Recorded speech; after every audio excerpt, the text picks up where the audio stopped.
Bible college పెట్టారు.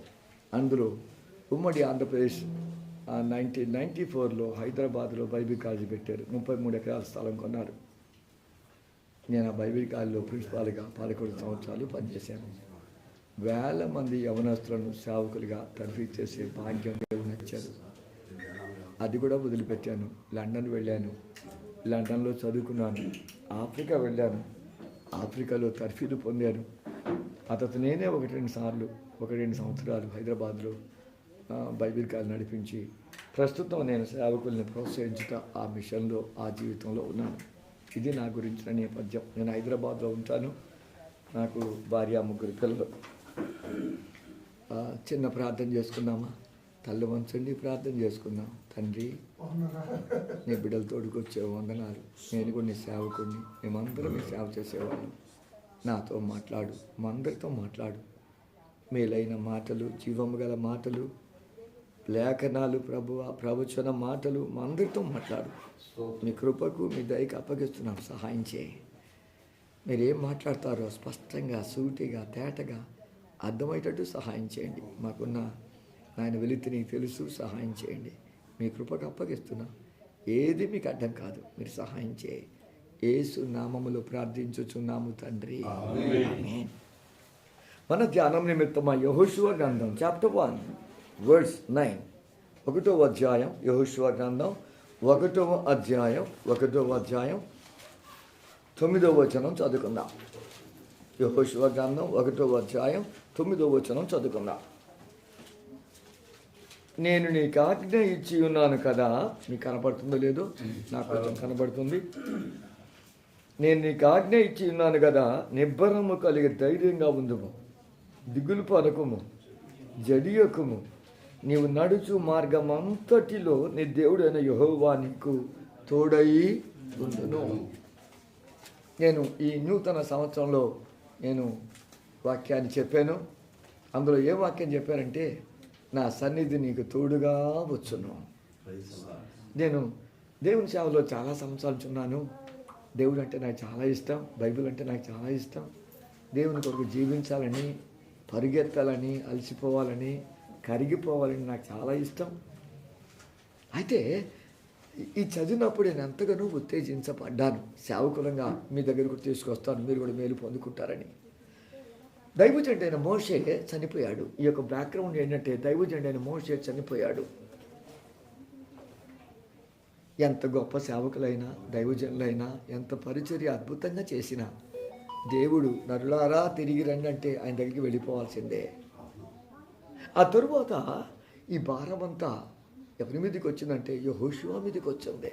ఎవరో చెప్పారు, సేవకులు చనిపోతారు, సేవ మాత్రం కొనసాగించబడుతూనే ఉంటుంది. నన్ను చర్చికి రమ్మన్నాడు. వెళ్ళాను. ఆయన నాతో మాట్లాడాడు. సార్, 7 పిల్లర్స్ మీద ఈ చర్చి కట్టాను సార్, నేను చచ్చిపోయాక ఏమవుతుంది అని అడిగాడు. ఏమవుతుంది? కుప్పకూలిపోతుంది అని చెప్పాను. నీ మీద కట్టిపోతే ఏదైనా కుప్పకూలిపోతుంది. నేను చెప్పండి, ఏ మనిషి మీద కట్టినా, ఏ ప్రాజెక్టు మీద కట్టినా, ఏ దేవుని మీద తప్ప మరి దేని మీద కట్టినా అది కుప్పకూలిపోతుంది. గ్యారంటీ, అది గ్యారంటీ. కానీ దేవుని మీద కట్టింది ఎన్నడూ పోదు, ఎన్నడూ పోదు. ఒక దైవజనుడు అంటాడు, ఇదిగో మన ఇల్లు గురించి ఆలోచిస్తే చిన్నగా కట్టుకుంటే చాలు, కానీ నువ్వు దేవుని మందిరం గురించి ఆలోచించినప్పుడు 100 సంవత్సరాలు ఆలోచించు. అంటే అంత గొప్పగా ఆలోచించు. నా చిన్ని జీవితం, నా చిన్ని బతుకు అలా కాదు. ఇదిగో దేవుడు యెహోషువతో చెప్తున్నాడు. యెహోషువ ముందు పెద్ద బాధ్యత ఉంది, గురుతర బాధ్యత ఉంది.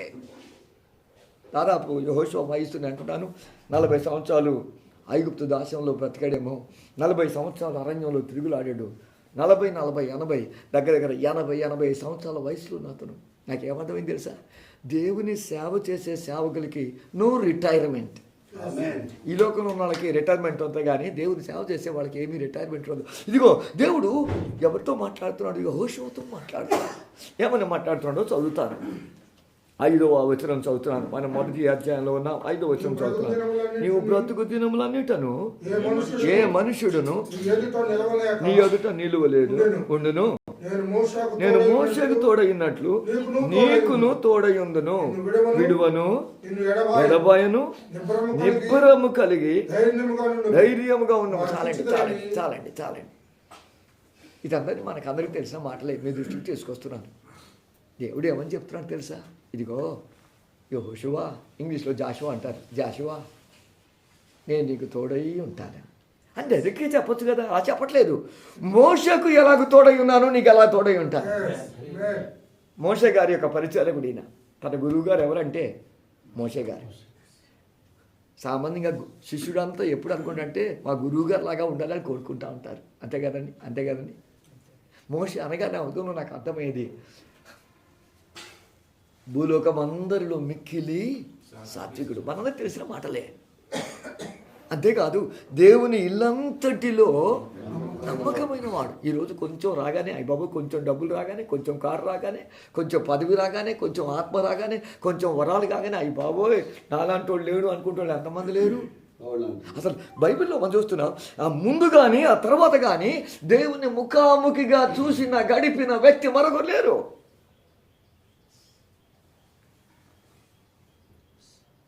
అంత గొప్ప సేవ ఎలా చేయగలిగాడు గురువుగారు? మోషే ఎలా జీవించగలిగాడు? ఆయనకు విషయం అర్థమైంది, దేవుడు అతనికి తోడుగా ఉన్నాడు. ఆ రోజుల్లో ఐగుప్తు అంటే ప్రపంచ దేశాల్లో గొప్ప సివిలైజేషన్, నాగరికత కలిగిన దేశం. ఫరో ఎంత మాట్లాడమంటే అంత ఈజీ కాదు. అయినా ఇతడు వెళ్ళి ఎలా నిలబడగలిగాడు, ఎలా మాట్లాడగలిగాడు, ఎలా అద్భుతాలు చేయగలిగాడు? ఒకటే ఒక విషయం అర్థమైంది, దేవుని సన్నిధి మోషతో ఉంది. ఇతన్ని ఎలా ఎంకరేజ్ చేస్తున్నాడు తెలుసా? జాషువా నేను మోషకు ఎలా తోడై ఉన్నాను నీకు అలా తోడయి ఉంటానా.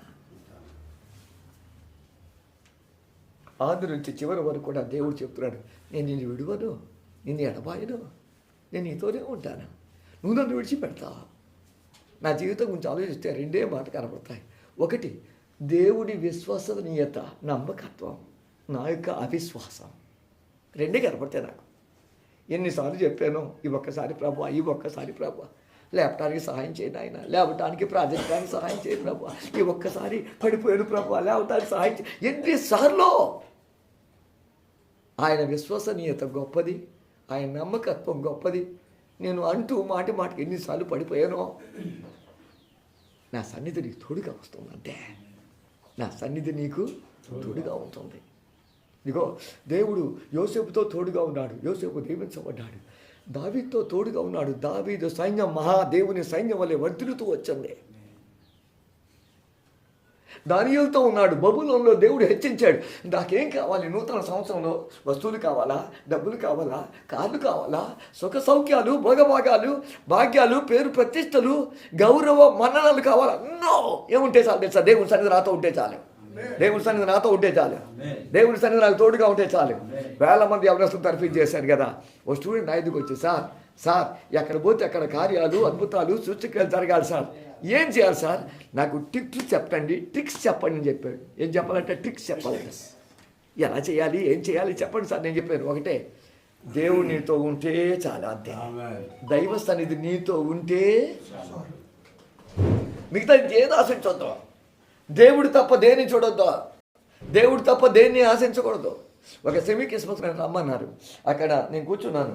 చిన్నపిల్లలు అయ్యి బాబోయ్ ఎంత అద్భుతంగా కొరియోగ్రఫీ చేస్తున్నారు. అందరూ ఒకేసారి కాలు పైకి లేపుతున్నారు, చేయి లేపుతున్నారు. ఆ డాన్స్ చేస్తుంటే నేను కూర్చొని ఆశ్చర్యపోయాడు. ఇంత చిన్నపిల్లవాడికి ఎంత అద్భుతంగా ఎలా తరబిదిచ్చారు. అటు చూసి ఇటు చూసి ముందు చూశాను. ముందు ఒక ఫస్ట్ ఫ్లోర్లో విండో ఉంది. ఆ విండో కాడ టీచర్ ఉండి, ఆ మేడం ఉండి ఏం చేయాలో చెప్తూ ఉంది. ఇట్లా అంటే ఆమె కాళ్ళు లేపితే వీళ్ళు కాళ్ళు లేపుతున్నారు. మీకు అర్థమైంది అనుకుంటా. ఆమె చేయి లేపితే ఏ చేయి, వీళ్ళు కూడా చేయి లేపుతున్నారు. ఇలా దృష్టి అంతా అయిపోయేంత వరకు మేడం మీదనే, టీచర్ మీదనే ఉంది. నా జీవితం ముగించేంత వరకు నా దృష్టి దేవుని మీద ఉండును కాక, మనుషుని చూడకుందును కాక. నేను సేవకు వచ్చిన తొలి దినాల్లో ఇలా కనుక్కునేవాడు, కాంతను చూడు, కనకము చూడు, ఏ బ్రహ్మకైన పుట్టు రిమ్మ తెగులు విశ్వదాభిరామ. అది నేనేమనుకుంటాను తెలుసా? కాంతను చూడు, కనకము చూడు, తెల్లవాని వైట్ స్కిన్ చూడు, ఏ పాస్టర్కైనా పుట్టు రిమ్మ తెగులు నేను మొదట్లో అనుకునేవాడిని, నా సన్నిధి నీతో ఉంటే చాలయ్యా, నువ్వు చేయాల్సిన పని ఉంది, నా సన్నిధి నీకు తోడుగా ఉంటే చాలు. దేవుడు అప్పుడు యెహోషువతో చెప్పిన దేవుడు ఇప్పుడు కూడా నాతో చెప్తున్నాడు, ఇదిగో నువ్వు నా కొరకు నమ్మకంగా జీవిస్తే, నాకు లోబడితే, నమ్మకంగా నువ్వు ఉంటే, నేను చెప్పింది చేస్తే నీకే కొరత ఉండదు, నా సన్నిధి నీతోనే ఉంటుంది. దేవుని సేవ దేవుడు చెయ్యమన్న పద్ధతిలో చేసిన వారికి ఏది కొరత ఉండదు. చెవిగలవారు విందురు కాక. అయ్యా నా మాట అర్థమవుతుంది. దేవుని సేవ నా ఇష్టానుసారంగా చేయకూడదు, నా పైత్యం దాంట్లో కలపకూడదు. ఎవరో చెప్పారు, కాళిదాసు కవిత్వం కొంత, నాలోని పైత్యం కొంత అన్నమాట. నా సొంత పైత్యం కలపకూడదు, నా ఆలోచనలు కలపకూడదు, నా ఉద్దేశాలు కలపకూడదు, నా ప్రాజెక్టులు కలపకూడదు. దేవుని సేవ దేవుని చిత్తానుసారంగా చేయాలి, దేవుని వాక్యానుసారంగా చేయాలి, దేవుని ఆత్మానుసారంగా చేయాలి. నేనేం చెప్తున్నా, దేవుడు నాకు తోడుగా ఉంటే చాలు.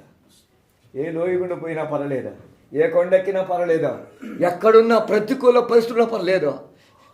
నేను జైల్లో ఉన్నా, దేవుడు నాతో ఉంటే జైలు అద్భుతంగా ఉంటుంది. ఒక ఆయన ఎవరింటికి రమ్మని లేదు, మైనస్ టెంపరేచర్. ఆయన గడ్డి బావులోకి వెళ్ళి ప్రార్థన చేస్తుంటే ఒక్కొక్క గడ్డి బాంబు వెలుతురు ఇచ్చి ఎంత పరలోక భవనం లాగా ఉందట. దేవుడు ఎక్కడుంటే అక్కడ అద్భుతంగా ఉంటాం. మాట ఏంటి తెలుసా, నేను ఎక్కడుంటాను నా సేవకుడు కూడా యేసయ్య పరలోకంలో ఉంటే నేను కూడా యేసయ్య దగ్గరే ఉంటాను, పరలోకంలో ఉంటాను. ఎంత గొప్ప భాగ్యం. చెప్పుటకు చాలా రెఫరెన్స్ ఉన్నాయి, కానీ అవన్నీ చెప్తే నేను చెప్పాల్సింది అంత చెప్పలేనని కొంచెం చేస్తున్నాను. మొదటిది, నా సన్నిధి నీకు తోడుగా వచ్చును. ఎలా మనం ప్రత్యేకించబడిన వారిగా తెలుస్తాం, ఇతరులకి అర్థమవుతుంది. దేవుడు అతనికి తోడుగా ఉన్నాడా, దేవుడు అతనికి తోడుగా ఉన్నాడు. రెండవ మాట చెప్తాను, ఇదిగో 5వ వచనంలో ఉంది. మొదటిది తోడుగా ఉన్నాడు, రెండవది నీవు బ్రతుకు దినములన్నిటి కూడా ఏ మనుషుడు నీ ఎదుట నిలువలేక ఉండును. ఏ మనుషుడు నిలువలేడు. నా సన్నిధి నీకు తోడుగా ఉంది కాబట్టి ఏ మనుషుడు నీ ఎదుట. దేవుడు మనకు తోడుగా ఉంటే ఎవరు ఉంటారు సార్? ఎవరు నిలబడలేరు, ఏ పరిస్థితి నిలబడలేదు. సండే స్కూల్ అవుతుంది, ఆ టీచర్ గారు అడిగారట. ఏమడిగారంటే, ఇదిగో గొల్యాతు దావీదు, అందులో ఎవరు ధైర్యవంతుడో, ఎవరు గొప్ప, ఎవరు ధైర్యవంతుడో అడిగారట. ఓ పిల్లలు లేచి గొల్యాతే టీచర్ అన్నట. ఏందిరా ఏం చెప్తున్నావు? గొల్యాతు ఎందుకు టీచర్ బలవంతుడు అవుతాడు? గొల్యాతు ఎందుకు ధైర్యవంతుడు అవుతాడు? కాదు టీచర్, దావీదుతో దేవుడున్నాడు, యుద్ధానికి వెళ్ళాడు. గొల్యాతుతో మరి ఎవడున్నాడు? ఎవరు లేకున్నా యుద్ధానికి వెళ్ళాడు. గొల్యాతే బలవంతుడు సార్ అని చెప్పాడు, టీచర్ అని చెప్పాడు. మీరు నవ్వగలరని నాకు ఇప్పుడే అర్థమైంది. దేవుడు ఎవరితో ఉంటే వాడు బలవంతుడు. ఇదిగో జాషువా, నువ్వేం చేయాలి తెలుసా? యోర్దాను దాటాలి, ఎరికో దాటాలి, ఆ వాగ్దాన దేశంలోకి వీళ్ళందరినీ తీసుకువెళ్ళాలి. ఆ దేశం అంటే ఏం తెలుసా? ప్రాకారాలు ఉన్నాయి, అనాకీలు ఉన్నారు, నెఫీలీలు ఉన్నారు, దుర్గాలు ఉన్నాయి. అనాకీలు అనగానే నా మాటలో నాకు అర్థమైన భాషలో రాక్షసులు ఉన్నారు. వాళ్ళు ఆజానుబాహులు, యుద్ధ నేర్పరులు, రాజ్యాలు ఉన్నాయి, రాజులు ఉన్నాయి, రథాలు ఉన్నాయి, రౌతులు ఉన్నాయి, యుద్ధాలు అన్నీ ఉన్నాయి. నీకు నేను తోడుగా ఉన్నానా? కాబట్టి ఏ మనుషుడు నీ ఎదుట నిలబడలేడా? ఏ మనుషుడు కూడా నీ ఎదుట. నువ్వు భయపడక, నువ్వు దిగులు పడక, నువ్వు జడియకు. ఎన్నిసార్లు ఆ మాట కనపడుతావు? మొదటి 9 దిగులు పడకు, భయపడకు, విస్మయం పొందకు, జడియక. నీ దేవుడు యెహోవా నీతో కూడా వస్తాడా? నీ ముందు నడిచేవాడు దేవుడే, నీ వెనక ఉండేవాడు దేవుడే, నీతో కూడా వచ్చేవాడు దేవుడే, నీకంటే ముందు వెళ్ళి శత్రు సంహారం చేసి విజయానికి ఇచ్చేది దేవుడే. ఏమిస్తాడు దేవుడు? నాకు ఏమిస్తాడు? నేను ప్రేమించే దేవుడు యేసయ్య ఎప్పుడు ఓడిపోలేదు.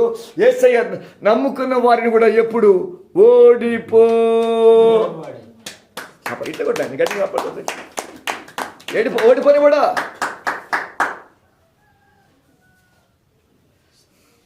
ఎంత లోతుగా ఉన్నా, డాక్టర్ చచ్చిపోతామన్నా ఈ ప్రార్థన, ఈ విశ్వాసం అని పైకి లేపుతుందంటే.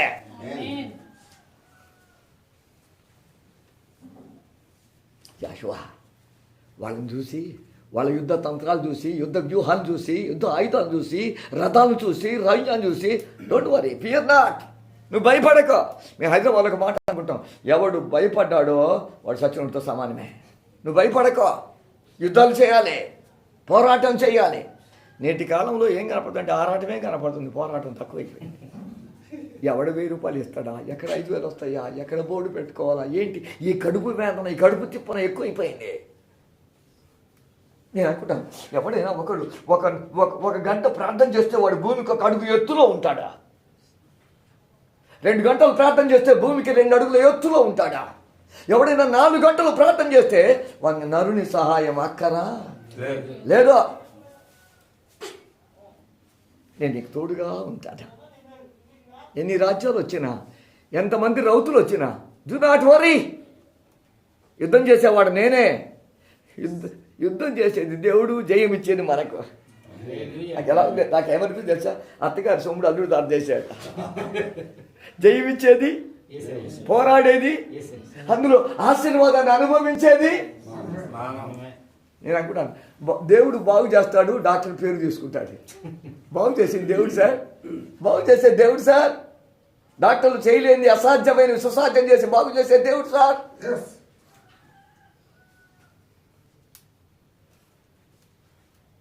ఒక మాట చూపెడతాను, మీరు చీకట్లో ఉంది, చదవగలరో లేదో నాకు తెలియదు, కానీ ఒక మాట చెప్తాను. లేక లైట్ ఉన్నవాడు కొంచెం చదవండి. 10వ అధ్యాయం 42 వచ్చిన యెహోషువ గ్రంథంలో ఉన్న ఎవరి కొంచెం లైట్ కనపడుతుందో ఎక్కువ వాక్య బాగా చెప్పి మిమ్మల్ని ఇబ్బంది పెట్టను. 10వ అధ్యాయం 42 వచ్చిన జాషువ గ్రంథంలోనే ఉన్నా.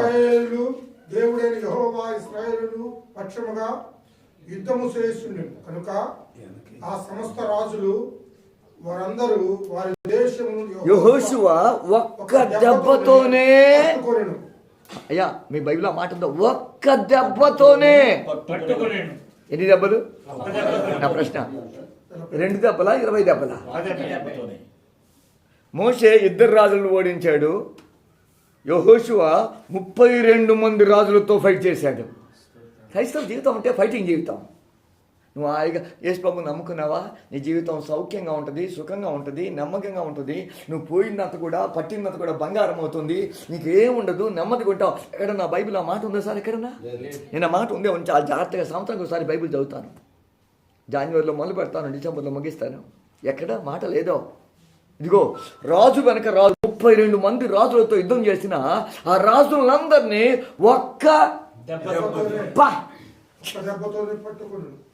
థర్డ్ సెట్ లాంటోడైన ఒక్క అంటే 2వ దెబ్బ అవసరమా? 2వ దెబ్బ అవసరమా?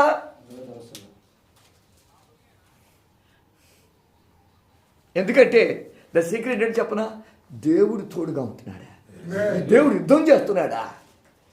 ఎవరితోనైనా పెట్టుకో, దేవునితో మాత్రం పెట్టుకోకు. ఎవరితోనైనా పెట్టుకో, సేవకునితో మాత్రం పెట్టుకోకు. ఎవరి జోలికైనా పో, పండుకున్న వాళ్ళు మాత్రం క్రిస్టియన్స్ జోలికి పోవద్దు. ఎందుకు తెలుసా? పండుకున్న సింహాన్ని లేపినట్ట. నేను చెప్పలేదు, జవహర్లాల్ నెహ్రూ గారు చెప్పారు. క్రిస్టియన్ జోలికి మాత్రం పండుకున్న సింహాన్ని ఏం చేస్తున్నావు నువ్వు? వారు కనుక ప్రార్థించగలిగితే, వారు కనుక ఉపవసించగలిగితే అద్భుతాలు జరుగుతాయి, అసాధ్యమైనవి జరుగుతాయి. ప్రకృతికి ఏంటి ఊహించని విధంగా జరుగుతాయి. వైద్యాలు చేయలేవు, దేవుడు చేస్తాడా?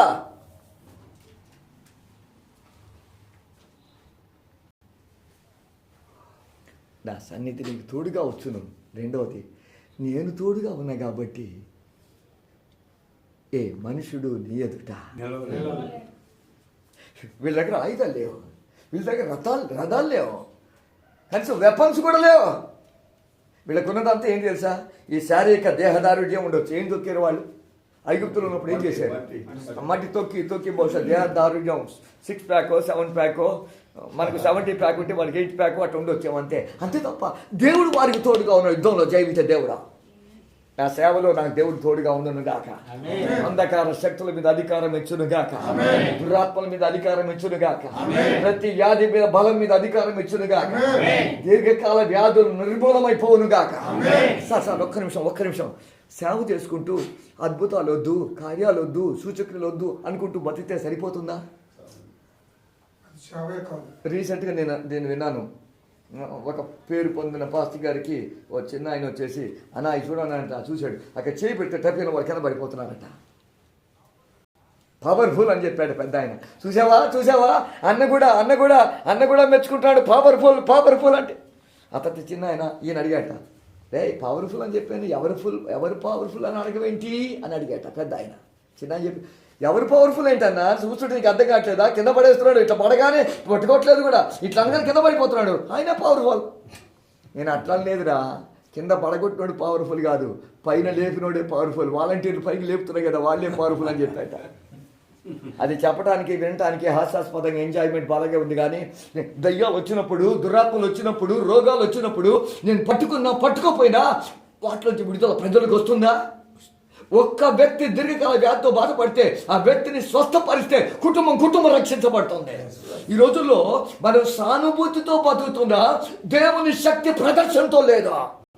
ఏం కావాలి? దేవుని శక్తి, మీ విశ్వాసం మనుషుల జ్ఞానాన్ని బట్టి ఆధారపడే విశ్వాసంగా ఉండొద్దు, దేవుని శక్తి మీద ఆధారపడే విశ్వాసంగా ఉండాలి. నా మాట అర్థమవుతున్నాయి అయ్యా, నా మాట అర్థమవుతున్నాయి. వీడు చస్తాడా బతాడా మంచం మీద పేషెంట్ చూసి ప్రభువా నాకైతే అనుమానమే ప్రభు, అయినా ఇంటికి పోయి ప్రభువా నువ్వు బాగు చేయి ప్రభువా నోటితో అంటాం, కానీ లోపటే ఉంది సార్ నాకు అనుమానమే ప్రభువా. ఎందుకంటే మనిషి పరిస్థితి చూస్తే బాగుంటుంది, మరి చెప్పొచ్చు కదా ప్రభువా నాకు డౌట్గా ఉంది, నాకు చెప్పం. వాడు చెప్తే వాడు టీ ఇవ్వడు, అన్నం ఇవ్వడు, కాదు. నోటితో చెప్పేవాటి. ఈ రోజుల్లో ఏం కావాలి? శక్తి ప్రదర్శన. ఏం శక్తి ప్రదర్శన? నన్ను కాదు, నా అందం కాదు, నా డబ్బులు కాదు, నా కండరం కాదు, నాకున్న బలగం కాదు, నాలో పనిచేస్తున్న పరిశుద్ధాత్మ అభిషేకం.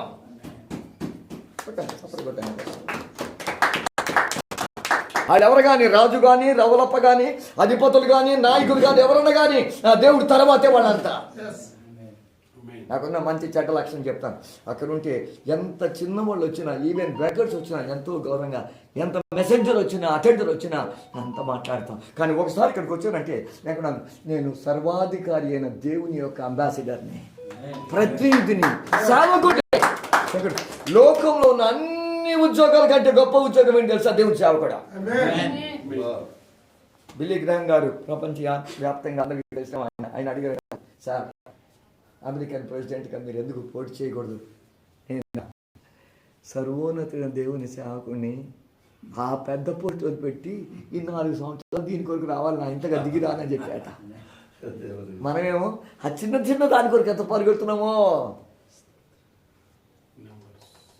నన్ను నడిపించే దేవుడు, నన్ను నడిపించే దేవుని ఆత్మ, నన్ను నడిపించేది the word of God and the will of God, దేవుని వాక్యం, దేవుని చిత్తం. అది ఎవరికి కదా కలవసరం. సార్ నా కారు డ్రైవర్ నేను చెప్తే జీతం ఇస్తానా? నేను చెప్పింది చేస్తే ఇస్తానా? పక్కోటి చెప్తే చేస్తే జీతం ఇస్తానా? నేను ఆయన సేవకుడినే. ఏం చేయాలో చెప్తాడు, ఏం చేయకూడదో చెప్తాడు, ఎలా చేయాలో చెప్తాడు, ఎందుకు చేయాలో చెప్తాడు, చెప్తే ఏమవుతుందో చెప్తాడు. ఆ రోజుల్లో ప్రవక్తలు అంటే అవసరమైతే తన రక్తంతో సాక్ష్యాన్ని ముద్రించేవాడు ప్రవక్తలు. నేను సంఘ చరిత్ర చెప్పేవాడిని. సంఘ చరిత్రలో 2 గుంపులే ఉండేది. ఏంటంటే సాక్షులు, హతసాక్షులు. ఈ 2 గుంపులు చెప్పగలవారు వెందురు గాక. ఇప్పుడు చాలా గుంపులు ఉన్నాయి. గొర్రెలు, నామక అర్ధ గొర్రెలు, సగం గొర్రెలు, సగం ఆత్మలు. కానీ అప్పుడు సాక్షులు, ఇంకేంటి అంటే అర్థమైపోయింది. సాక్ష్యం అంటే బ్రతికి యేసై గురించి సాక్ష్యం చెప్పేవాళ్ళు. హతసాక్షులు అంటే వారి సాక్ష్యాన్ని వారి రక్తంతో ముద్రించేవారు. నేను చెప్పిన సాక్ష్యం కరెక్ట్ అంటే రక్తంతో ముద్రించేవారు.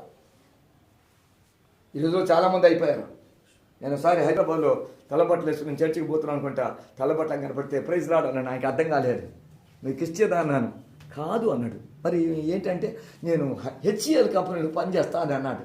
నాకు అప్పుడు అర్థమైంది. తెల్లబట్టలు అంటే క్రిస్టియన్సే కాదు, హెచ్సిఎల్ కంపెనీలో పనిచేసి ఎంప్లాయీస్ కూడా తెల్లబట్టలు వేసుకుంటే అర్థమైంది. రెండవది, నా సన్నిధి నీకు తోడుగా ఉంటుంది అబ్బా. రెండవది, నా సన్నిధి నీకు ఉంటుంది కాబట్టి ఏ మనుషుడు నీ ఎదుట నీకు విరోధంగా రూపించబడిన ఏ ఆయుధం వర్ధలదో. సామెతల గ్రంథంలో మాట ఉంటుంది కొంత 21వ అధ్యాయం 20వ వచనం. సామెతల గ్రంథం 21:30వ వచనం. 21:30 యెహోవాకు విరోధమైన ఆ, జ్ఞానమైన జ్ఞానమైనను వివేచనైనను ఆలోచనైనను నిలువదంతే. యెహోవాకు విరోధమైన జ్ఞానమైనను ఇంకా వివేచనైనను ఇంకా ఎస్ దేవుని సేవ చేసేది, దేవుని ఆలోచన ప్రకారం చేసే దేవుని సేవకుడు యెహోవాకు విరోధమైన జ్ఞానమైన వివేచనైన ఆలోచనైన అదేం కాదు, నిలవదు.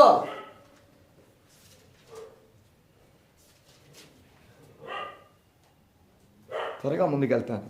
1 ఏం చెప్పాడు? తోడుగా ఉంటా అన్నాడు. 2వది, నేను తోడుగా ఉంటా కాబట్టి నేను యుద్ధాలు చేస్తాను, ఆశీర్వాదం నీకు ఇస్తాను, జయం నీకు ఇస్తాను, ఏ మనుషుడు నీ ఎదుట నిలువనేడు. 3వది చూస్తున్నా. 3వది అదే యెహోషువ గ్రంథం 3వ అధ్యాయం 3వ వచనంలో మనం ఉన్నాం. 3వ వచనంలో మనం ఉన్నాం. 3వది ఏంటంటే 3వ వచనం, నేను మోషేకు చెప్పినట్లు అడుగుపెట్టు ప్రతి స్థలమును ఎస్ 3వదన్నమాట. దేవుడు ఏం తెలుసా? ఇదిగో నువ్వు అడుగు పెట్టే ప్రతి స్థలం ఇస్తాను. నువ్వు దేశానికి వెళ్ళాలి, వాగ్దాన దేశానికి వెళ్ళాలి, ఆ దేశాలు స్వాధీనం చేసుకోవాలి, ఆ దేశంలో అడుగు పెట్టాలి, అదంతా నీకు ఇస్తాను. ఎందుకు? స్వాస్థ్యంగా ఇస్తాను. నువ్వేం చేస్తావు సార్?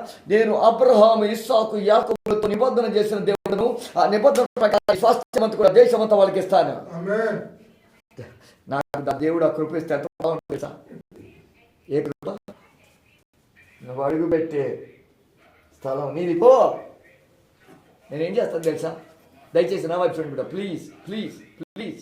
మీ బైబిల్ మీతో ఉంటుంది, జస్ట్ ఐడియా రాసుకోండి అంతే. నాకు దేవుడు ఆ కృపిస్తే జూబిలీస్కి బంజారా హిల్స్ వెళ్ళిపోయి అక్కడ కాలు పెట్టి, ప్రభువా ఇదంతా చూస్తే 5 ఎకరాలు ప్లస్ ఉన్నట్టుంది ప్రభువా, ఏసునామములో నాకు వచ్చును గాక అంటానేమో. మీకు ఆ కృపిస్తే ఏం చేస్తారు? మీకు వచ్చి చెప్పనా? పాత నిబంధనలో దేశం గురించి చెప్పబడింది, ల్యాండ్ గురించి చెప్పబడింది. కానీ కొత్త నిబంధనలో ల్యాండ్ కాదు, మనకు కావాల్సిన లైఫ్ గురించి చెప్పబడింది. నేను మీకు జీవం ఇవ్వటానికి వచ్చాను, అది సమృద్ధి అయిన జీవం ఇవ్వటానికి వచ్చాను. దేవుని కలిగిన వాడు, దేవుని మాటలు కలిగిన వాడు, దేవుని ఆత్మ కలిగిన వాడు లోపట ఊటలు ఊరుతూ ఉంటాయి. ఎవడైనా నువ్వు లేఖనంలో చెప్పబడినట్టు నా యందు విశ్వాసం ఉంచితే వాని కడుపులోంచి జీవ జల నదులు పారుతూ ఉంటాయి. ఊటలు ఊరునుగాక, నదులు కాలువలు పారునుగాక, ఊటలు ఊరునుగాక, కాలువలు. అదే మనకు కావాల్సింది, సమృద్ధి అయిన జీవితం. ఆత్మ సంబంధమైన ప్రతి ఆశీర్వాదాన్ని దేవుడు మనకు అనుగ్రహించాడు, అది నా సొంతం. బైబిల్లో 3 ఉంటాయి. 1 ప్రిసిప్ట్స్ అంటే ఆజ్ఞలు ఉంటాయి. ఆజ్ఞల్ని తూచా తప్పకుండా ఏం చేయాలి? పాటించాలి. 2వది వాగ్దానాలు ఉంటాయి. వాగ్దానాలు ఏం చేయాలి తెలుసా? విశ్వాసముతో ఎత్తిపట్టి ప్రార్థన చేసి వాటిని స్వతంత్రించుకోవాలి. ఏం చేయాలి? ఏంటి స్వతంత్రించుకోవాలి? వాగ్దానాలు. 3వది బైబిల్లో కొన్ని సూత్రాలు ఉంటాయి. తను తాను తగ్గించుకుని వాడు, ఇదిగో నీవు ఏ కొలతతో కొలుస్తావో నా కొరకు ప్రాణం పోగొట్టుకునేవాడు సంపాదించుకుంటాడు, ప్రాణాన్ని సంపాదించుకునేవాడు. దోతార్ద ఏంటంటే సూత్రాలు, పరలోక సూత్రాలు. We can't change it.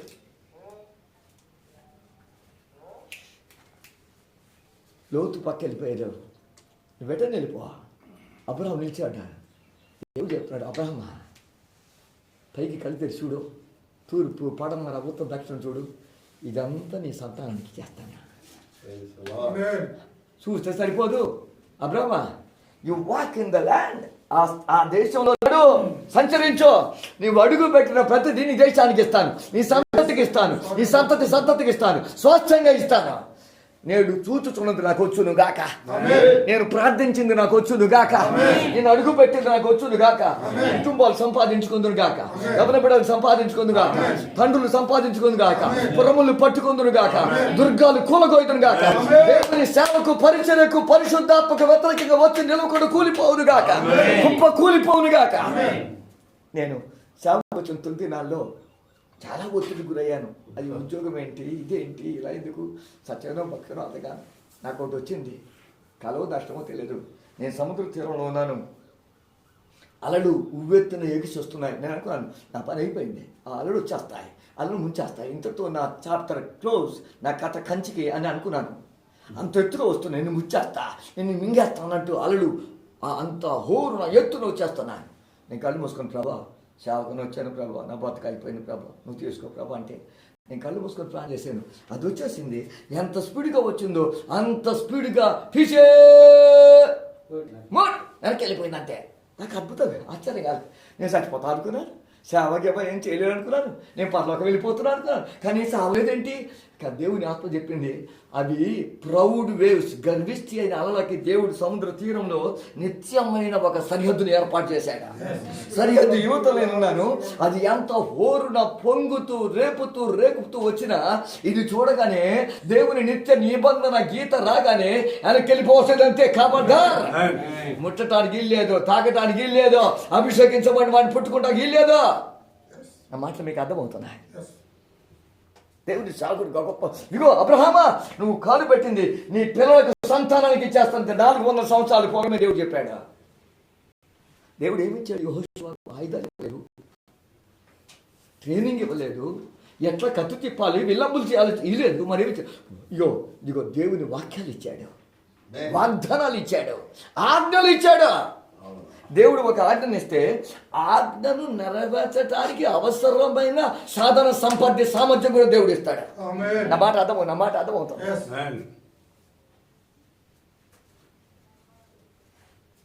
పదా అని చెప్పిన దేవుడు ఎక్కడ వెళ్ళాడు? ఎర్ర సముద్రం ఎందుకు తీసుకెళ్ళాడు?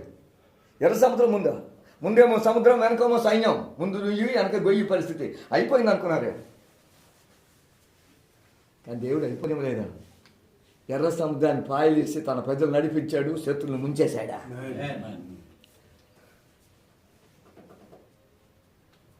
నా మాట ఏమైనా మేలుగా ఉన్నాయా? నా టైము నాకు బాగా కనపడుతుంది, కింది పెట్టేద్దాం అనుకున్నా కనపడకుండా, కానీ టైం కనపడకపోయినా జాయిబాబు కనపడుతున్నాను నాకు. నేనేమనుకుంటాను, మా దగ్గర మేమేమంటా అంటే క్లుప్తంగా ప్రసంగించు వారు ధన్యులు, వారు మాటల పిలువబడుతులు అనుకుంటాం. నేను పిలువబడాలని ఆశతో చెప్పట్లేదు, కానీ టైం ప్రకారం నువ్వు పరలోకం నుంచి, కానీ ఆ టైం ప్రకారం నాకు చాలా ఇష్టం. అయితే దేవుడు యెహోషువకు ఈ 3 ఇచ్చాడు. నా సన్నిధి ఉంటుంది, నా శక్తి ఉంటుంది, నాకు అదిగో ప్రాపర్టీ, అది కూడా నేను ఇస్తాను. దేవుడు మనతో చెబుతున్న మాట నిరంతరము దేవుని సన్నిధి నాతో ఉంటుంది 26 సంవత్సరంలో. ఎప్పుడు? ఆయనకు లోబడినప్పుడు, ఆయన సమర్పించుకున్నప్పుడు, ఆయనకి అప్పగించుకున్నప్పుడు. రెండవది, ఆయన శక్తి ప్రదర్శన మనకి ఇస్తుంది. విజయం, జయం, విజయం, ఓటమి కాదా? ఎక్కడ సరి చేసుకో, ఎక్కడ లోపడో, ఎక్కడ ఒప్పుకోవాలో ఒప్పుకో.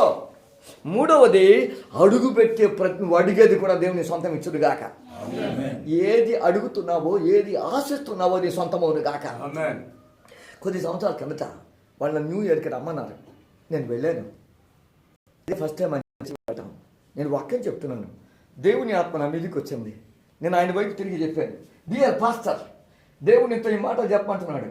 గడిచిన సంవత్సరం అంతా ఏడుస్తూ గడిపావు, గడిచిన సంవత్సరం అంతా వేదనతో, దుఃఖంతో, ఉపవాసంతో గడిపావు. ఈ నూతన సంవత్సరంలో నీ దుఃఖం ఆనందంగా దేవుడు మారుస్తా అన్నాడు. ఆయన భోజనం అయ్యేటప్పుడు, సార్ మా పక్కనతో ఎంత తలనొప్పి, ఎంత రసరస, ఎంత వేదన, దేవుడు నాతో మాట్లాడి బలపరిచాడు సార్. 26వ సంవత్సరంలో నీ వాసించింది దొరుకునుగాక, నువ్వు కన్నీరు కార్చింది దొరుకునుగాక, నువ్వు వెతికింది దొరుకునుగాక, నీ హృదయం ఆశపడింది దొరుకునుగాక, నీ ప్రాణములకు సేద తీరునుగాక, నెమ్మది కలుగునుగాక. దేవుడు 3 చేయమని చెప్పాడు. 3 చేయి. క్రైస్తవ జీవితం అంటే కూర్చోవటమే కాదు, ఆనందించడమే కాదు, డూ సంథింగ్. యేసయ్య కొరకు ఏదో ఒకటి మనం చేయాలి. అప్పుడప్పుడు జాయ్ బాబా కూడా ఏదో మనం చెయ్యాలి. ఏం చేయాలి? సువార్త చేయాలి, ప్రకటన చేయాలి, ఆత్మతో నింపబడాలి, అద్భుతాలు కావాలి, రక్షించబడాలి, విడుదల పొందుకోవాలి, కార్యాలు జరగాలి.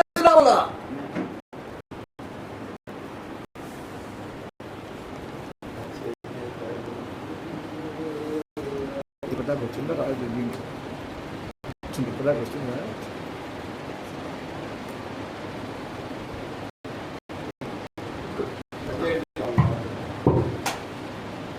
ఇవన్నీ వస్తున్నాయి, నా టైం అయిపోతుంది.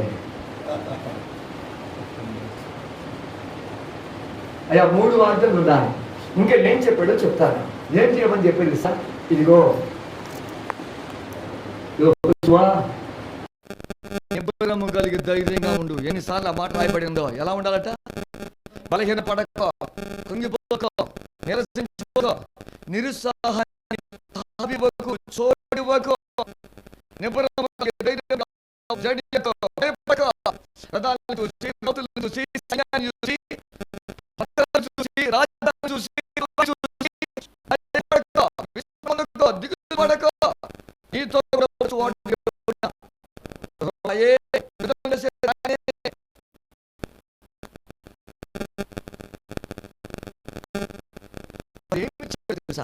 మూడు ఆజ్ఞలు ఇచ్చాడు. 3 ఆజ్ఞలు ఇచ్చాడు. ఏం చెప్పాడో చెప్తాను. ఏం చెప్తాడు త్వరగా చెప్తాను. ఇదిగో ఏమి ఇచ్చాడు తెలుసా? వాక్యం చెప్తాను కాకుండా. ఇదిగో జాషువా, జాషువా, మరి నువ్వేం చేయాలో తెలుసా? నిబ్బరము కలిగి ధైర్యంగా ఉండాలంటే నువ్వేం చేయాలో తెలుసా? ఈ ఫ్యాన్ కుట్టున్నాయినా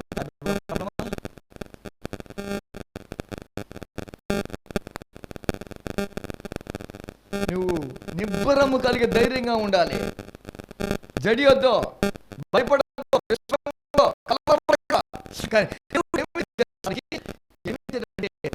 దేవుని ధర్మశాస్త్రం ఇచ్చాడా? యుద్ధ ఆయుధాలు ఇవ్వలేదు, యుద్ధ తంత్రాలు నేర్పలేదు, యుద్ధ నైపుణ్యపు స్కిల్స్ అప్డేట్ చేయలేదు. ఏమి ఇచ్చాడు తెలుసా? దేవుని ఇప్పుడు మనకు మన చేతిలో ఫుల్ బైబిల్ ఉంది, కానీ ఆ రోజుల్లో బహుశా 5 ఖండాలు మాత్రమే ధర్మశాస్త్రంగా రాయబడి ఉందేమో. జాషువా నువ్వేం చేయాలి తెలుసా? దివారాత్రులు వీటిని ధ్యానం చేయి. ఒకవేళ కుంగిపోతున్నావా, బలహీనపరచబడుతున్నావా, నిరాశకి నిస్పృహకు లోనవుతున్నావా? మనుషులం కాబట్టి నీకు బలం ఎక్కడొస్తుంది తెలుసా? దివారాత్రులు దీన్ని ఏం చేయి. మొదటి కీర్తన, దుష్టుల ఆలోచన చొప్పున నడువక, నిలువక, కూర్చుండక యెహోవా ధర్మశాస్త్రమందు ఆనందించుచు దివారాత్రము దాన్ని ధ్యానించువాడు ధన్యుడు. అతడు నీటి కాలువలో ఎవరు నాటబడిన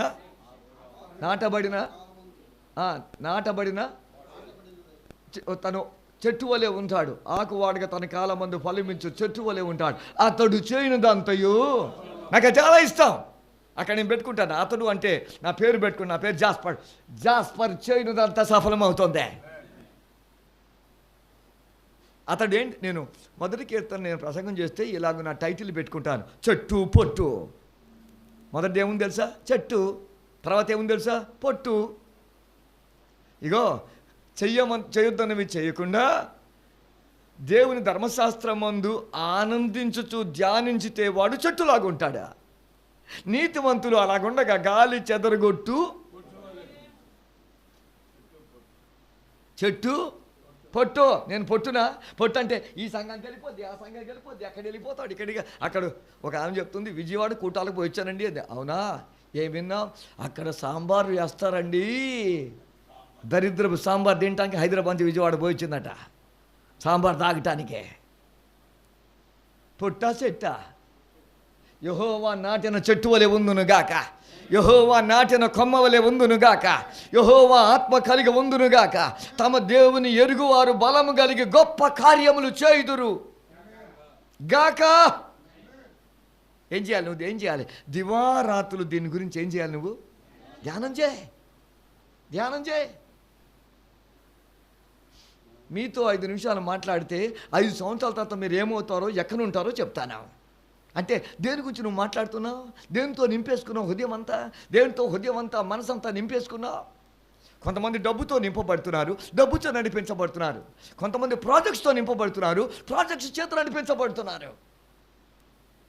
ఓ పాస్టర్ గారు చెప్పారు, నాకు వెరీ క్లోజ్, ఆంధ్రలో బహుబలంగా వాడబడుతుంది దైవజనుడు. ఒక తెల్లాయిన వచ్చి నీకేం చేస్తాను తెలుసా, నీకు ఏంటి చిల్డ్రన్స్ హోమ్ పెడతానంట. అప్పటి నుంచి ఎదురు చూస్తూ ఉన్నాడు. ప్రార్థన లేదు, వాక్యం లేదు, ఎప్పుడు ఆయన వస్తాడు, చిల్డ్రన్ హోమ్ పెడతాడు, హాస్టల్ పెడతాడు, నేను డైరెక్ట్గా ఉంటాను, ఇదిగో కార్లు కొనుక్కుంటాను. ఆయన వచ్చేది లేదు, చచ్చేది లేదు, చేసేది లేదా. ఆఖరికి పిచ్చోడు అయిపోయాట. అప్పుడు దేవుడు కనబడి, పిచ్చోడా, నన్ను నమ్మకుండా ఆయన ఎందుకు నమ్ముకున్నావు, నన్ను నమ్ముకో అని చెప్పాట. రీసెంట్గా ఒక ఆయన చెప్పాడు, నాకు వాళ్ళు వాగ్దానం చేసినవన్నీ బైబిల్లో రాసుకున్న 2,90,00,000 రూపాయలు నాకు వాగ్దానం చేశారు, అందులో ఒక్కడూ ఇవ్వలేదు. మనుషుడు చేస్తాడు కానీ ఎవడు చేయడం. ఇదిగో నువ్వు బలహీనపరచబడుతున్నావా, అటు ఇటు చూసి కునిగిపోతున్నావా, నీరసించిపోతున్నావా, నువ్వేం చేయాలి తెలుసా? దివారాత్రులు నా వాక్యాన్ని ఏం చేయి, ధ్యానం చేయి. దేవుని వాక్యం ధ్యానం చేస్తుంటే హృదయంలో మంట పుడుతుంది, దేవుని ఆలోచనలు వస్తాయి, దేవుడు నూతన కృపిస్తాడు, నూతన బలం ఇస్తాడు, నీ అడుగులు స్థిరపరుస్తాడు, ఏం చెయ్యాలో ఏం చేయకూడదో తెలియజేస్తాడు. దేవుని మనసు, ఉద్దేశం, అనుకూలమైనది ఏంటో మన మనసుకు అర్థమవుతుంది.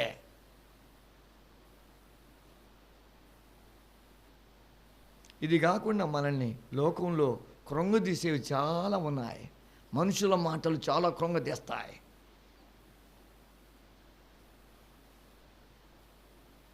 నాకు ఒక ఆయన చాలా సంవత్సరాల కిందట, ఇప్పుడు ఆయన లేడు, పర్లోకి వెళ్ళిపోయాడు, అమెరికా పోతుంటే డబ్బులు కావాలని చెప్పాడు. నేను ఇల్లు కట్టుకుందామని డబ్బులు కొంచెం ఆయనకి ఇచ్చాను, లక్షలు ఆ సంవత్సరంలో. అని అమెరికా పోతుంది కదా, ఆయన అతను చెప్పింది, నేను వెళ్తున్నాను, నేను రాగానే నువ్వు ఇచ్చిన దానికి మళ్ళీ ఇస్తా అని చెప్పాడు. 2 లక్షలు ఇచ్చాను 20 సంవత్సరాల కిందట, 25 సంవత్సరాల కిందట. 2 లక్షలు అంటే ఇప్పుడు దాదాపు ఎంత ఉంటుంది చెప్పండి విలువ. అంటే 2 లక్షలకు మరి 2 లక్షలు ఇస్తా అన్నాడు. ఆశ కాదా? ఇస్తా అంటే ఆశ, కొడతా అంటే భయం. ఎవరికైనా మీకు కూడా ఎంత ఉంటుందా? ఆయనకి ఇచ్చాను. ఆయన వెళ్ళాడు. ఆ సమయంలోనే ఈ వరల్డ్ ట్రేడ్ సెంటర్ ఆ 2 కూలిపోయినాయి. అదే సమయంలో నేను ప్రార్థన చేస్తున్నా, ప్రభువా నీ సేవకుడు క్షేమంగా ఉండాలి ప్రభువా, క్షేమంగా రావాలి ప్రభువా. ఒక అక్క నన్ను అడిగింది, తమ్ముడు ఆయనకి అంత డబ్బులు ఇచ్చావు కదా, ఇల్లు కొరకు దాచుకున్న డబ్బులు, మరి కాగితం అగ్రిమెంట్ ఇచ్చావు అంటే ఏం లేదని చెప్పాను. అదేంటి అట్లా ఇచ్చావు? ఆయన సేవకుడు, నేను సేవకుడిని, ఆయన సేవ చేసేది అదే దేవుడు, నేను కూడా సేవ చేసేది అదే దేవుడికి, ఇద్దరం ఒకే యజమానికి ఉన్నాం కనుక ఇచ్చేశారు అన్న. ఆయన వచ్చాడు, నాది నాకు ఇచ్చేసాడు 2 లక్షలు. తర్వాత ఆయన చుట్టూ చాలాసార్లు తిరిగాను. ఆయన నన్ను అడిగాను, అంటే మీరు ఇస్తా అన్నారు కదా ఇంక 2 లక్షలు నేను ఇల్లు కట్టు అంటే, నేను ఇస్తా అన్నా అనలేదు అని చెప్పాడు. నాకెంత రోషం వచ్చిందంటే, ఇప్పటిదాకా నేను దేవుని సేవకునితో తిరుగుతున్నా అనుకున్నా కానీ పందులతో ఉంటాయి, సింహాలతో ఉంటాయి అనుకున్నాను నేను. మాట తిప్పేశాడో, ప్లేట్ తిప్పేశాడో, ఆయన చెప్పాల్సింది, బ్రదర్ అక్కడ పరిస్థితి బాగాలేదు, కొంచెం వేరుగా ఉంది, చాలామంది ఇస్తాం అనుకున్నారు కానీ వాళ్ళు కూడా పరిస్థితి బాగాలేదు, అలా అయిపోయింది. అలా చెప్పలేదు. నేను ఇస్తానా? తర్వాత ఇల్లు కట్టుకుని అది వేరే విషయం అనుకో. నేనేం చెప్పంటే, దేవుని వాగ్దానం తప్ప మరి దేని మీద మనం దృష్టి ఉండకూడదు. అట్లా ఉన్నవాడు ఇవాళ గత రేపైనా కుప్పగొలిపోతాడా? కొంచెం టైమే, వెనక ముందు అంతే. ధ్యానం చేయుదునుగాక, దేవుని వాక్యం నాకు ఇంపుగా ఉండునుగాక. 1000 కొలది వెండి బంగారు నాణముల కంటే నీవిచ్చిన ధర్మశాస్త్రం నాకెంతో, దోపుడు సొమ్ము కంటే అపరంజి కంటే నీ వాక్యం ప్రియముగా ఉండునుగాక. బంగారు కంటెను విస్తారమైన మేలిమి బంగారు కంటెను కోరదగినవి, తేనె కంటెను జుంటె తేనె దారల కంటెను మధురమైనది, వాటి వల్ల నీ సేవకుడు హెచ్చరికనందును, వాటిని గైకొంట వలన గొప్ప లాభము కలుగును. నాకు చర్చి యానివర్సరీకి రమ్మని చెప్పారు, నేను వెళ్ళాను. అక్కడికి ఒక మోట నాయకుడు వచ్చాడు. ఆయన వచ్చేసి ఏం చెప్పానంటే, ఈ పాస్టర్ గారికి కనీసం వాడు కొట్ట రాదనుకుంటా. ఆయన నన్ను అడిగితే నేను కొన్ని ₹1000 ఇచ్చేవాడిని, ఏంటి ఫ్యాన్స్ ఇచ్చేవాడిని, ఆ ట్యూబ్స్ ఇచ్చేవాడిని, ఆ విండోస్ ఇచ్చేవాడిని, బహుశా మీ పాస్టర్ గారికి ఆడు కొట్ట రాదేమో అన్నాడు. ఇక వాళ్ళ నాయకులు కదా, నోటికి వచ్చిందంతా ఇష్టానుసారంగా వాళ్ళు చెప్పారు. తర్వాత ఇప్పుడు మన మధ్యలో ఉన్న జాస్పర్ సార్ వచ్చి మనకు వాక్యం చెప్తాను అని పిలిచారు. నేను లేచి నిలబడ్డాను. నా చుట్టూ అంతా కూడా వాతావరణం అంతా కూడా బురదలాగా అయిపోయింది. నా మాటలు అర్థమవుతున్నాయి. ఎలాగ అయిపోయినాయి? ఏమి అంత పరలో కొంచెం క్లారిటీ లేదు, కనెక్షన్ లేదు. నేను ఇక్కడ నిలబడ్డాను. ఆయన తనకి ఇష్టం వచ్చింది చెప్పేసి వాగేసి వెళ్ళిపోయాడు. నేను లేచి అప్పుడే 19వ కీర్తన నేను అప్పుడే కంఠస్థం చేశాను.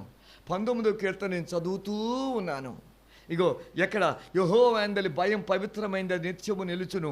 యెహోవా న్యాయ విధులు సత్యమైనవి, అవి నిత్యము ఉండును అని చెబుతూ బంగారు కంటెను విస్తారమైన మేలిమి బంగారు అని నేను ఎప్పుడైతే అంటున్నానో నా వెనక ఉన్న సేవకులందరూ లేచి నిలబడ్డారు.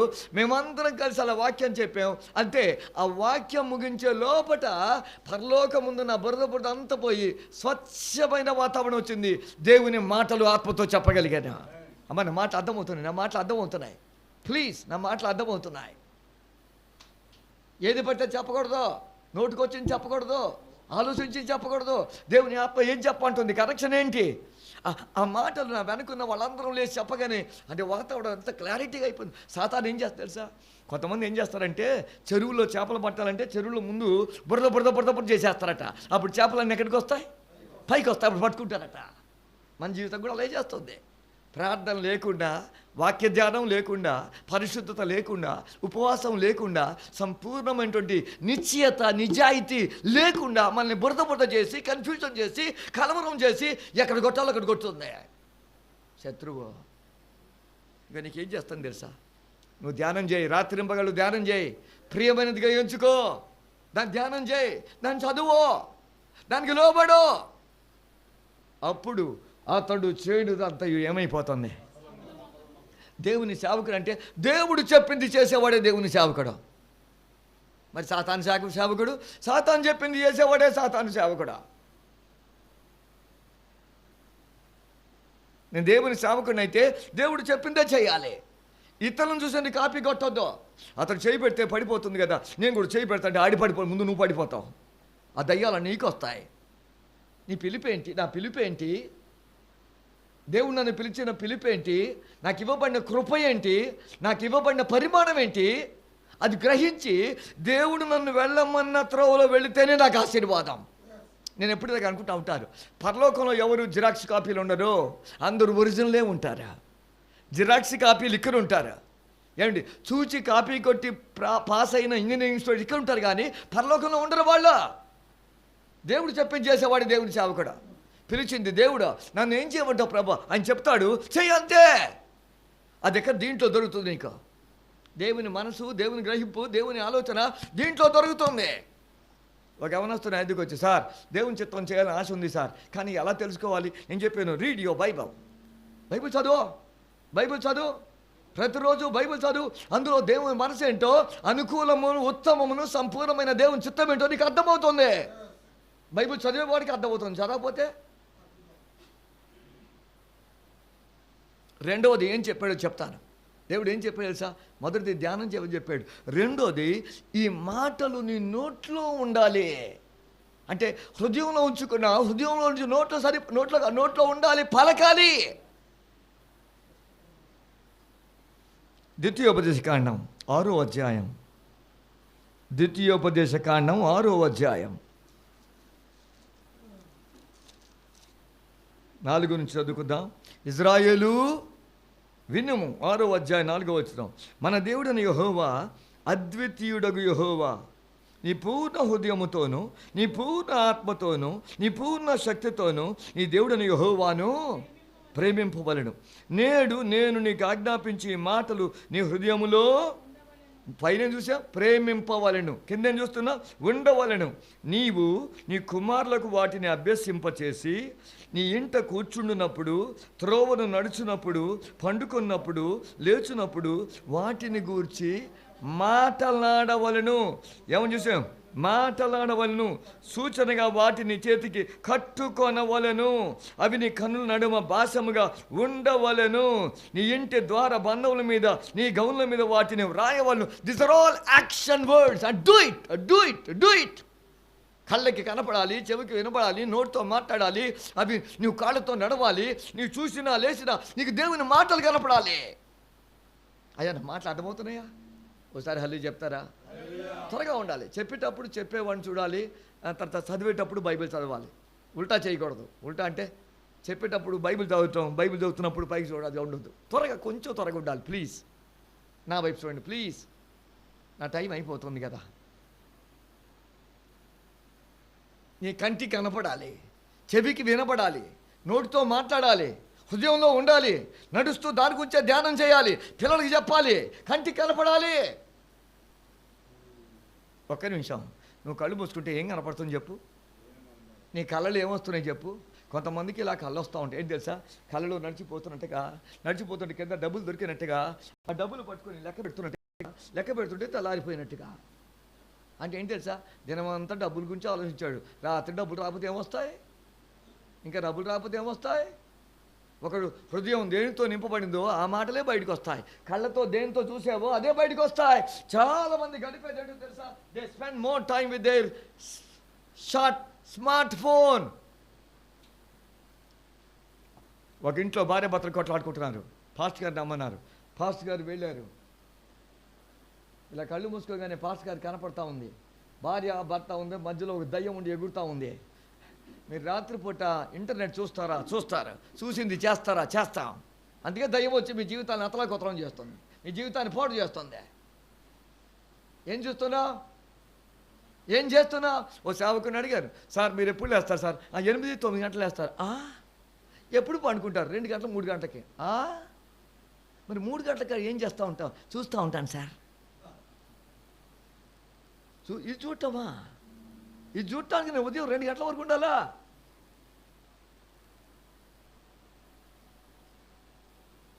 నోటితో ఉండాలి, నోటితో పలకాలి, కంటితో చూడాలి, చెవితో వినాలి. నేను ఇంజనీరింగ్ చదివే సమయంలో పెద్ద పుస్తకాలు కంటితో నేను చూసి ముఖ్యమైన పాయింట్స్ రాసుకునేవాళ్ళం. ఆ పేజీలో ఈ పేజీలో ఆ ముఖ్యమైన పాయింట్స్ మరొకసారి పోకముందు ఒకసారి మళ్ళీ వాటిని మననం చేసుకునేవాళ్ళం.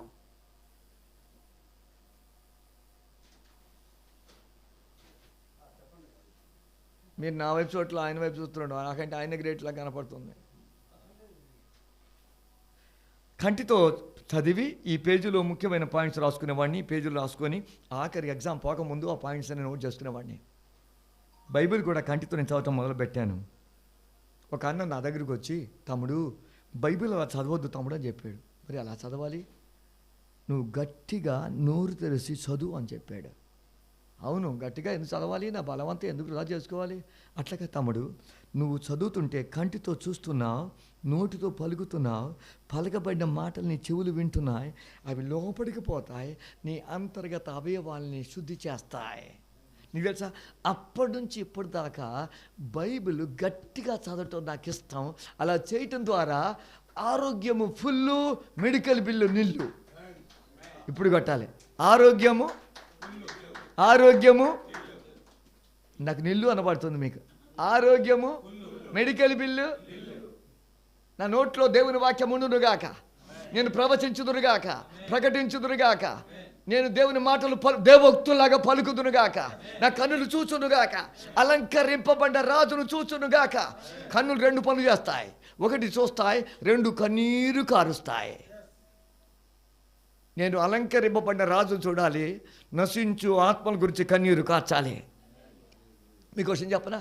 దేవునికి హృదయానికి దగ్గరగా సన్నిహితంగా ఉండేది ఏంటి చెప్పండి? నేను కారు కొనుక్కోవటమా? బిల్డింగా?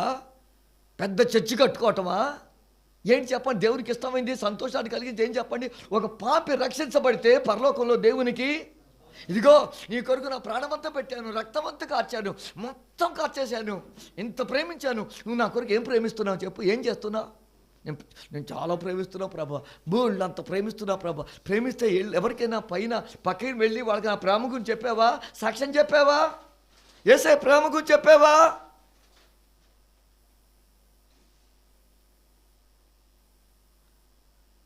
నేటి కాలమందున్న దుస్థితి ఏంటో చెప్పమంటారా? సేవకులమైన మనం సంఘానికి ఎలా తర్ఫీదు ఇవ్వాలో ఇవ్వలేకపోతున్నాం. గొర్రెలు కాపరికి అంటాడా? గొర్రెలకు అంటాడా? మన గొర్రెలు ఎందుకు అంటలేకపోతున్నాయి? గొర్రెలు తీసుకురాలేకపోతున్నాయి, కనలేకపోతున్నాయి. మనం చెప్పడం లేదు వాళ్ళకే. చెప్తే ఏమైపోద్దో, చెప్తే నాకు కానుకలు ఇస్తారో ఎవరో, చెప్తే వెళ్ళిపోతారో, పోయే వాళ్ళు పోదురు కాక. మేము అనుకుంటాం ఊడిపోయే ముక్కు ఎంతకాలం ఉంటుంది? తుమ్మొచ్చి ఎప్పుడన్నా పోద్ది కదా. ఎందుకు చెప్పలేకపోతున్నారు?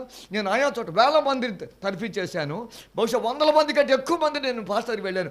ఎవరైనా చెప్తారేమో, అడుగుతారేమో, సార్ ఆత్మని సంపాదించాలని ఆశ ఉంది, కానీ నా సంఘానికి ఎలా చెప్పాలో, ఎలా ఆత్మని సంపాదించాలో నాకు అర్థం కావట్లేదు సార్. ఎవరైనా చెబుతారేమో, వాళ్ళ దగ్గరికి పోయి వాళ్ళ దగ్గర కూర్చొని అయ్యా ఇలా చేద్దాం, ఇలా చేద్దాం, ఇలా చేద్దాం, ఇలా చేద్దాం, ఎవరూ చెప్పట్లేదు. ఆ 10 మంది 20 సంవత్సరాల కింద వాళ్ళు అలాగే ఉన్నారు, 30 సంవత్సరాల కింద అలాగే ఉన్నారు, 40 సంవత్సరాల కింద అలాగే ఉన్నారు. 10 మందిలో ముసలోళ్ళు కొంతమంది చచ్చిపోయారు, ఇప్పుడు యవనస్తులు రాటి వెళ్ళిపోయారు, అంతే. ఆ దేవునికి భయపరా? మేము అనుకుంటాం ఎప్పుడు ఆత్మలు దొరికితే సేవకునికి అన్నం దొరుకుతుంది. ఆత్మ నాన్న గట్టి కొట్టొచ్చు కదా, ఎంత చిన్నగా ఎందుకు గట్టి కొట్టొచ్చు కదా, నువ్వు మాకు ఎంకరేజ్మెంట్గా ఉంటావు. నాకు ఆత్మల్ని పట్టుకోవటం, చేపలు పట్టుకోవటం దొరకదు, ఎరుగా పక్క వాళ్ళ దాంట్లో వేసి ఆ బుట్టలో పట్టుకుంటాం, బుట్టలో చేపలు వేస్తున్నాం. ఒక ఆత్మని సంపాదించాలంటే అంధకార కబంధ హస్తాల నుంచి మనం బయటికి లాగాలంటే ప్రార్థనా శక్తి కావాలి. ఒక స్త్రీ ఒక ఒక ఒక ఒక ఒక శిశువును భూలోకంలో తీసుకురావాలంటే ఈజీగా కాదు, ప్రేమించేంత ఈజీగా కాదు. స్త్రీ ప్రసవేంద్ర పడుతుంది.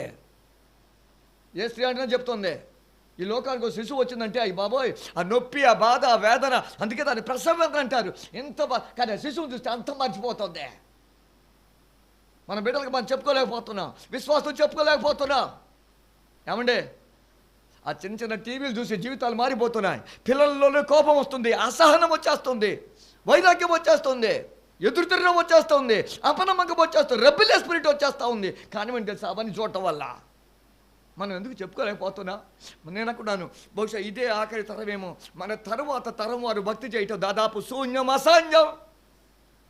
నేను ప్రయాణం చేస్తున్నప్పుడు చుట్టుపక్కల మనం చూస్తాను, 10 మందిలో 9 మంది దాంట్లోనే పూర్తిగా నిమగ్నమై ఉంటున్నారు. పక్కన ఎవరున్నారో పట్టుకోవట్లేదు. వాడు దయ్యమా, భూతమా, ఆత్మనా, ఏంజిలా, మన దాంతోనే మన తరం వారిని మనం ప్రిపేర్ చేస్తున్నామా?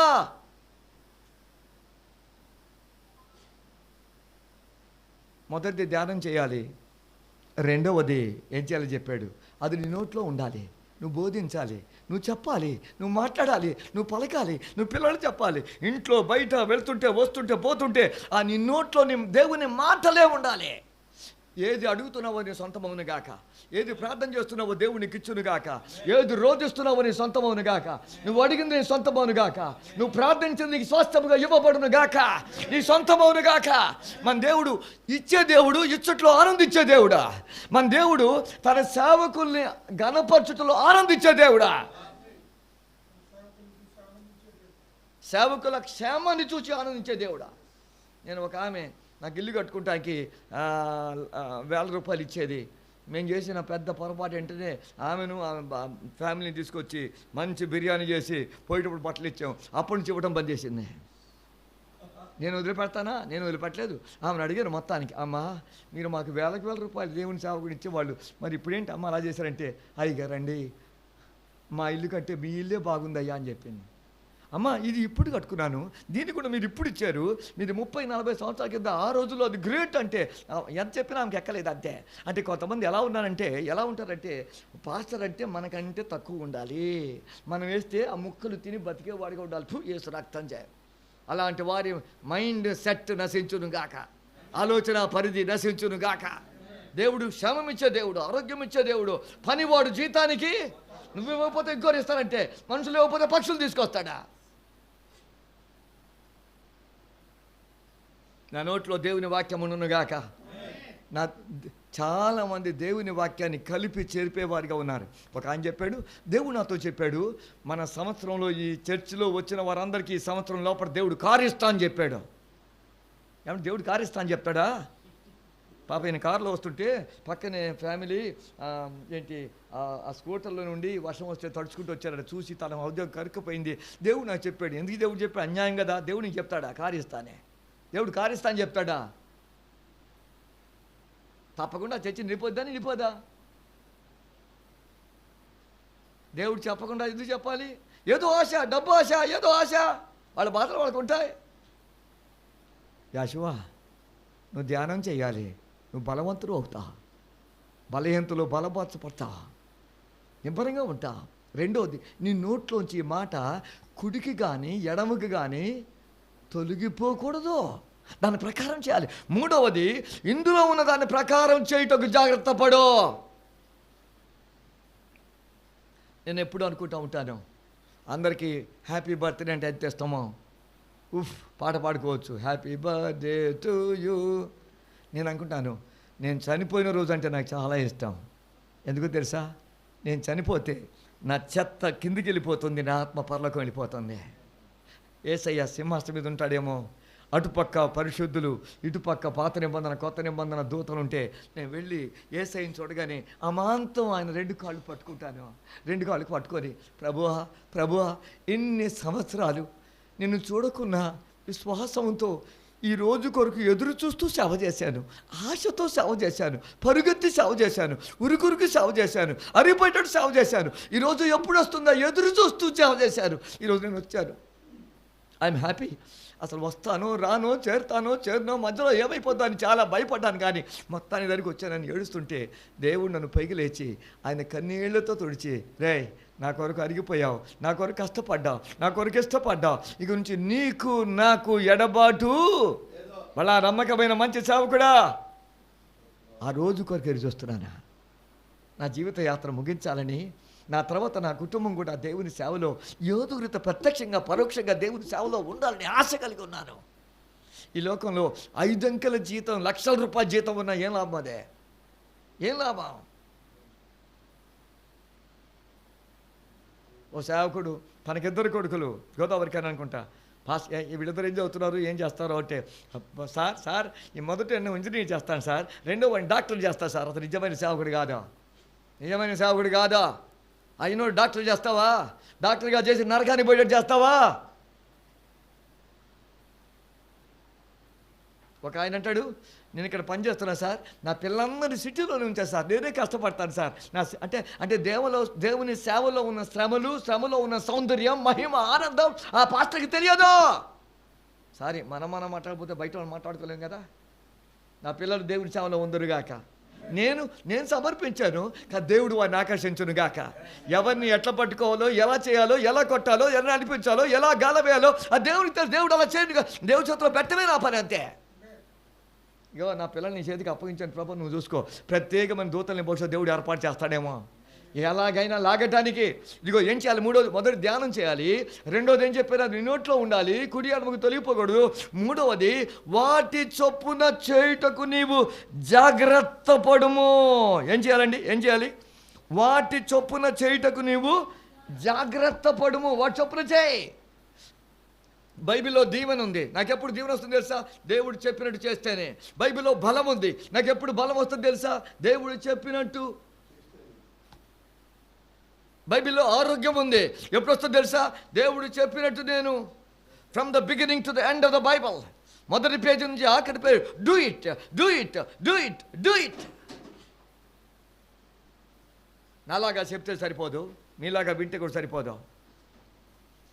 బాధాకరమైన విషయం, మన సేవకులు కనుక మీ ముందు చెప్తున్నాను. సేవకులు చర్చికి పోతే ఒక్కొక్కరు లేటుగా వస్తున్నారు. ఒక్క నిమిషం సార్, కలెక్టర్ గారి దగ్గర నేను అపాయింట్మెంట్ చేసుకున్నా, మా రేవంత్ రెడ్డి గారి దగ్గర అపాయింట్మెంట్ చేసుకున్నాను. లేటుగా పోతే కుదురుతుందా? ఈలో చంద్రబాబు నాయుడు గారి దగ్గర లేటుగా, మనుషులలో ఉన్న అధికారుల దగ్గరికి మనం పోమే. దేవుని సేవకు ఎందుకు లేటుగా వస్తున్నాడు? ఎందుకు లేటుగా వస్తున్నారు? నేను అనుకుంటాను అసలు లేటు రాను. జాస్పర్ అంటే అర్ధగంట సేపు ముందే ఉంటాడా? నేను చోట బైబిల్ కాలేజీలో అనిపించేవాడిని, బైబిల్ టీచ్ చేసేవాడిని. ఆ రోజు కొంచెం వర్షం వచ్చినట్టుగా ఉంది. నేను ఉండేది మల్కాజ్గిరి, ఇదేమో జీడి మెట్ల చింతవ్. అయితే భార్యాభర్తలు అనుకుంటున్నారంట, జాస్పర్ గారు వస్తారు కదా, మరి వర్షం వస్తుంది, చినుకులు వస్తున్నాయి, ఈ విశ్వాసులు అందరూ వస్తారో రారో, ఓ పని చేయవా, జాస్పర్ గారికి ఫోన్ చేసి నువ్వు వద్దులే ఇవాళ క్యాన్సిల్ చేసుకుందామని చెప్పవా అని అంటున్నారంట. భార్యతోని నేను చెప్పను, నువ్వే చెప్పు. లేదు నువ్వు చెప్పను. వాళ్ళిద్దరు నువ్వు చెప్పు తలుపు అంటే వెళ్ళి తలుపు తీసారట. ఎదురుగా జాస్పర్ గారు ఉన్నారు. నేను ఉండేది అక్కడ 30 కిలోమీటర్లో. నేనేం చెప్తున్నా అంటే, నా కాళ్ళు ఉన్నంతసేపు, నాకు ఆరోగ్యం ఉన్నంతసేపు, నాకు శక్తి ఉన్నంతసేపు దేవుణ్ణి ప్రేమించుదును గాక. అక్కడ సిగ్గుపడొద్దంటే ఇక్కడ సిగ్గుపడనక్కలేని పనివానిగా దేవుని సేవ చేయుదును గాక. నా ఒళ్ళు దాచుకోరకుండా దేవుని సేవలో అరిగిపోవును గాక, కరిగిపోవును గాక. ఓ సేవకుడు ఆమె దగ్గర పోయేట, ఆమె చర్చికి రావట్లేదు, చాలా బీద స్థితి, 3 పిల్లలు. అయినా ఎవరికి చెప్పదు. పంటి బిగుతో ప్రార్థన చేస్తూ విశ్వాసంతో దేవుని మీద ఆధారపడి అలా కుటుంబాన్ని నడిపిస్తుంటూ ఉంది.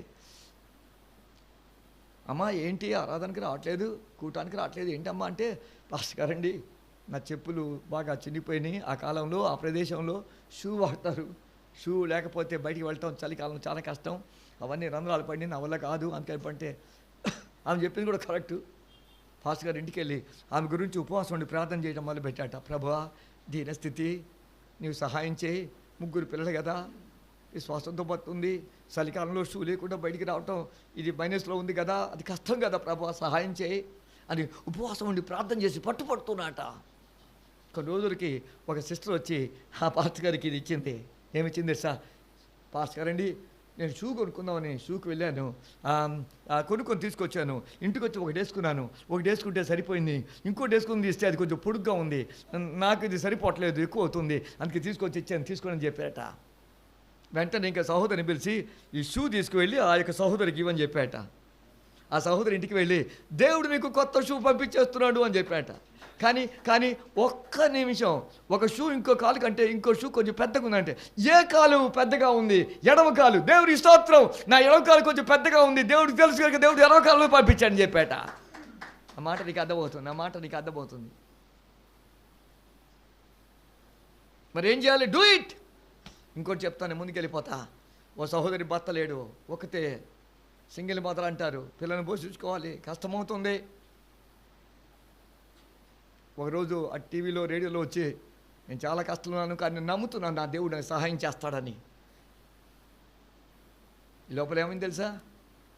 సాతాను తన అనుచరునికి ఫోన్ చేసి ఎక్కడ ఏ ప్రాంతం తెలుసుకొని, ఓ పని చేయి, నువ్వు సూపర్ మార్కెట్కి వెళ్ళి నెలంతా కావాల్సిన సరుకులు సామాగ్రి తీసుకువెళ్ళి ఇంట్లో ముందు పెట్టు, ఆమె తలుపు కట్టు, ఆమె తలుపు తీస్తుంది కదా, తలుపు తీయగానే ఈ సామాన్లను లోనబెట్టు, అక్కడ ఉండు, ఆమె తప్పకుండా ప్రశ్న అడుగుతుంది, ఎవరు ఇవన్నీ పంపించారు? అప్పుడు చెప్పు, నీ దేవుడు కాదు, నీ యజమానుడు కాదు, నా దేవుడు నా యజమానుడు సాటాన్ని పంపించాడని చెప్పు, అప్పుడు ఎవరికి మహిమ వస్తుందో చూడు అని చెప్పాదట.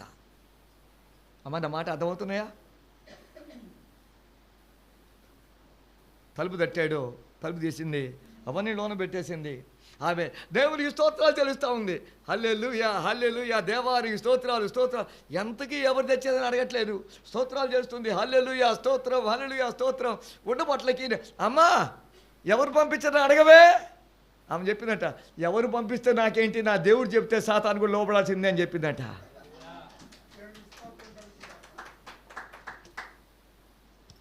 ఈ నూతన సంవత్సరంలో దేవుని సన్నిధి నాకు తోడుగా వచ్చును గాక.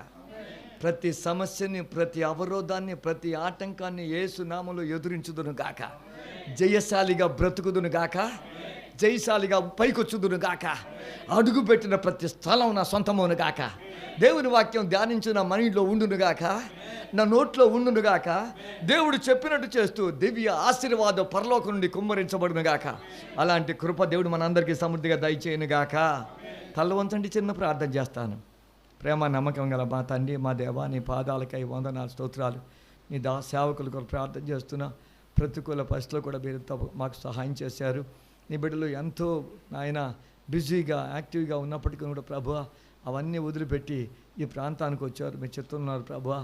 వారితో మాట్లాడాం, ప్రతి మాట జీవితంలో హృదయంలో ఫలింప చేయండి. నీ సేవకుల్ని బలపరచండి. ప్రతి అవసరం, ప్రతి అక్కర మీ నామములో, మహిమలో, ఐశ్వర్యంలో తెచ్చమని ప్రార్థన చేస్తున్నా. ఎరిగిన దేవుడవు నాయన, చాలిన దేవుడవు ప్రభువా, కృపగల దేవుడవు ప్రభువా. నీ సేవకుల్ని వెన్నడి విడిచిపెట్టవు ప్రభువా. నీ సేవకులు మేము ఎత్తుపడుతున్నా. ప్రతి అవసరం తీర్చండి. ఆయా కుటుంబంలో సహాయం చేయండి, బిడ్డల విషయంలో సహాయం చేయండి, సేవ విషయంలో, పరిచర్య విషయంలో సహాయం చేయండి, ఆర్థిక విషయంలో సహాయం చేయండి. కుడి ఎడమలా వ్యాపించుదురుగాక, గుడారం విషయాలు పరచబడిగాక, తాళ్ళు పొడుగు చేయబడిగాక, మేకులు దిగగొట్టబడిగాక, అన్య జనులు వెలుగుకొచ్చుదురుగాక. మీ నామంలో కార్యాలు జరిగించండి. అలాగే నీ సేవను ప్రభావికున్న సేవకుని, కుటుంబాన్ని, పరిచర్ని, కుటుంబాన్ని మీ చేతికి అప్పగిస్తున్నాం. దీవించండి, నడిపించండి. ఘనత, మహిమ, ప్రభావం మీకే చెల్లిస్తూ యేసు నామములో ప్రార్థించుచున్నాము తండ్రి, ఆమేన్. తండ్రి అయిన దేవుని ప్రేమ, కుమారుడైన యేసుక్రీస్తు కృప, పరిశుద్ధాత్మ సహవాసం, సంతోషం, సమాధానం మనందరికీ తను ప్రేమించు వారికి సదాకాలము తోడయుండును గాక. ఆమేన్. అందరికీ వందనాలు. Thank you. God bless you. దేవుడు దీవించును గాక.